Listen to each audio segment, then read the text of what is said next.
Allan Kardec, Obras póstumas. Causa e natureza da clarividência sonambúlica. Explicação do fenômeno da lucidez. Sendo de natureza diversa das que ocorrem no estado de vigília, as percepções que se verificam no estado sonambúlico não podem ser transmitidas pelos mesmos órgãos. É sabido que, neste caso, a visão não se efetua por meio dos olhos que, aliás, se conservam, em geral, fechados e que até podem ser abrigadas dos raios luminosos, de maneira a afastar todo motivo de suspeita. Ao demais, a visão à distância e através dos corpos opacos exclui a possibilidade do uso dos órgãos ordinários da vista. Forçoso é, pois, se admita que no estado de sonambulismo um sentido novo se desenvolve, como sede de faculdades e de percepções novas que desconhecemos e das quais não nos podemos aperceber, senão por analogia e pelo raciocínio. Bem se vê que nada de impossível há nisso, mas qual a sede desse novo sentido? Não é fácil determiná-la com exatidão. Nem mesmo os sonâmbulos fornecem a tal respeito qualquer indicação precisa. Uns há que, para verem melhor, aplicam os objetos sobre o epigastro, outros sobre a fronte, outros no occipital. O sentido de que se trata não parece, portanto, circunscrito a um lugar determinado. É, todavia, certo que a sua maior atividade reside nos centros nervosos. O que é positivo é que o sonâmbulo vê. Por onde e como? É o que nem ele mesmo pode explicar. Notemos, porém, que no estado sonambúlico, os fenômenos da visão e as sensações que o acompanham são essencialmente diferentes do que se passa no estado ordinário, pelo que não nos serviremos do termo ver, senão por comparação, e por nos faltar naturalmente um com que designemos uma coisa desconhecida. Um povo composto de cegos de nascença, certo careceria de uma palavra para designar a luz e referiria as sensações que ela produz a alguma das que lhe fossem familiares, por lhes estar ele sujeito. Alguém procurava explicar a um cego a impressão viva e deslumbrante da luz sobre os olhos. Compreendo, disse ele, é como o som de uma trombeta.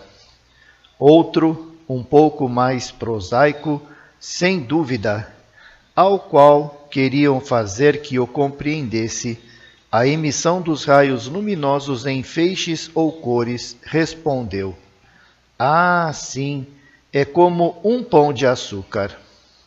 Estamos nas mesmas condições relativamente à lucidez sonambúlica. Somos verdadeiros cegos e, do mesmo modo que estes últimos, com relação à luz, comparamo-la ao que tem mais analogia com a nossa faculdade visual. Mas, se quisermos estabelecer uma analogia absoluta entre essas faculdades e julgar de uma pela outra, forçosamente nos enganaremos, como os dois cegos que acabamos de citar. É esse o erro de quase todos os que procuram pretensamente convencer-se pela experiência. Intentam submeter a clarividência sonambúlica às mesmas provas que a vista ordinária. sem ponderarem que entre elas a única relação existente é a do nome que lhes damos. Daí, como os resultados nem sempre lhes correspondem à expectativa, acham mais simples negar. Se procedermos por analogia, diremos que o fluido magnético, disseminado por toda a natureza e cujos focos principais parece que são os corpos animados, é o veículo da clarividência sonambúlica, como o fluido luminoso é o veículo das imagens que a nossa faculdade visual percebe. Ora, assim como o fluido luminoso torna transparentes corpos que ele atravessa livremente, o fluido magnético, penetrando todos os corpos sem exceção, torna inexistentes os corpos opacos para os sonâmbulos. Tal a explicação mais simples e mais material da lucidez, falando do nosso ponto de vista. Temo-la como certa, porquanto o fluido magnético incontestavelmente desempenha importante papel nesse fenômeno. Ela, entretanto, não poderia elucidar todos os fatos. Há outra que os abrange todos, mas para expô-la, fazem-se indispensáveis algumas explicações preliminares. Na visão à distância, o sonâmbulo não distingue um objeto ao longe, como o faríamos nós com o auxílio de uma luneta. Não é que o objeto, por uma ilusão de ótica, se aproxime dele. Ele é que se aproxima do objeto. O sonâmbulo vê o objeto exatamente como se este se achasse ao seu lado. Vê-se a si mesmo no mesmo lugar que ele observa. Numa palavra, transporta-se para esse lugar. Seu corpo, no momento, parece extinto. A palavra lhe sai mais surda. O som de sua voz apresenta qualquer coisa de singular. A vida animal também parece que se lhe extingue. A vida espiritual está toda no lugar, aonde o transporta o seu próprio pensamento. Somente a matéria permanece onde estava. Há, pois, uma certa porção do ser que se lhe separa do corpo e se transporta instantaneamente através do espaço, conduzida pelo pensamento e pela vontade. Evidentemente, é imaterial essa porção. A não ser assim, produziria alguns dos efeitos que a matéria produz. É a essa parcela de nós mesmos que chamamos a alma. É a alma que confere ao sonâmbulo as maravilhosas faculdades de que ele goza.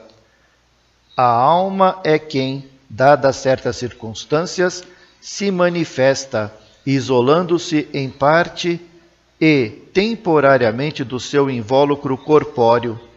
Para quem quer que haja observado com atenção os fenômenos do sonambulismo em toda a sua pureza, é patente a existência da alma, tornando-se-lhe uma insensatez, demonstrada até a evidência a ideia de que tudo em nós acaba com a vida animal.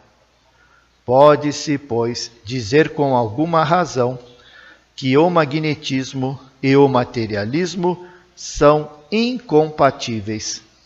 Se alguns magnetizadores se afastam desta regra e professam as doutrinas materialistas, é sem dúvida que se hão cingido a um estudo muito superficial dos fenômenos físicos do magnetismo e não procuram seriamente a solução do problema da visão à distância.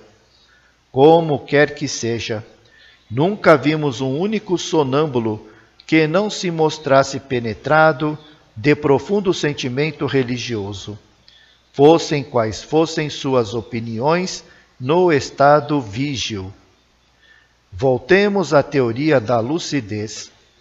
Sendo a alma o princípio básico das faculdades do sonâmbulo, necessariamente nela é que reside a clarividência, e não nesta ou naquela parte circunscrita do corpo material. Essa é a razão por que o sonâmbulo não pode indicar o órgão dessa faculdade, como designaria os olhos se se tratasse da visão exterior. Ele vê por todo o seu ser moral, isto é, por toda a sua alma, visto que a clarividência é um dos atributos de todas as partes da alma, como a luz é um dos atributos de todas as partes do fósforo. Onde quer, pois, que a alma possa penetrar, há clarividência. Essa a causa da lucidez dos sonâmbulos através de todos os corpos, sob os mais espessos envoltórios e a todas as distâncias. Uma objeção, como é natural, se apresenta a esse sistema e apressamo-nos a responder a ela. Se as faculdades sonambúlicas são as mesmas da alma desprendida da matéria, por que não são constantes essas faculdades? Por que alguns sonâmbulos são mais lúcidos do que outros? Por que no mesmo indivíduo a lucidez é variável? Concebe-se a imperfeição física de um órgão, mas não se concebe a da alma. Esta se acha presa ao corpo por laços misteriosos que não nos fora dado conhecer, antes que o Espiritismo houvesse demonstrado a existência e o papel do perispírito, tendo sido esta questão tratada de modo especial na Revista Espírita e nas obras fundamentais da doutrina. Não nos estenderemos aqui sobre ela, limitando-nos a dizer que é pelos órgãos materiais que a alma se manifesta ao exterior.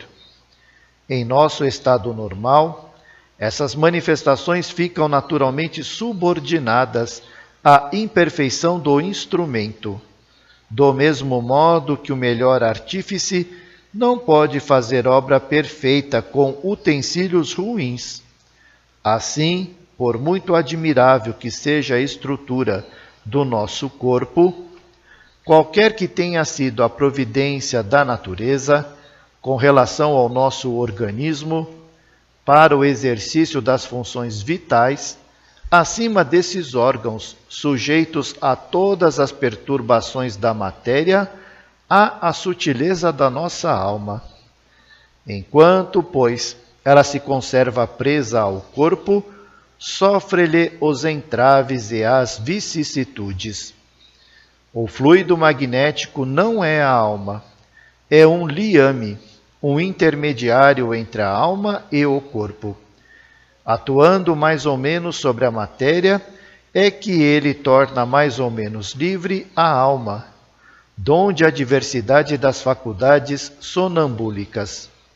O sonâmbulo é o homem despojado apenas de uma parte das suas vestiduras, e cujos movimentos são embaraçados pelo que lhe resta dessas vestiduras.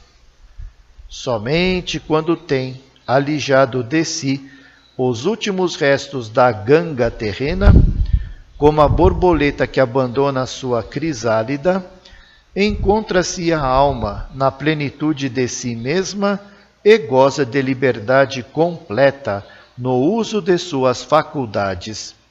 Se houvesse um magnetizador bastante poderoso para dar liberdade absoluta à alma, romper-se-ia o liame terrestre e a morte imediata se seguiria. O sonambulismo, portanto, fez que puséssemos o pé na vida futura. Ergueu uma ponta do véu sob que se ocultam as verdades que o Espiritismo nos faz hoje entrever. não na conheceremos, todavia, em sua essência, senão quando nos houvermos desembaraçado por completo da cobertura material que neste mundo a obscurece.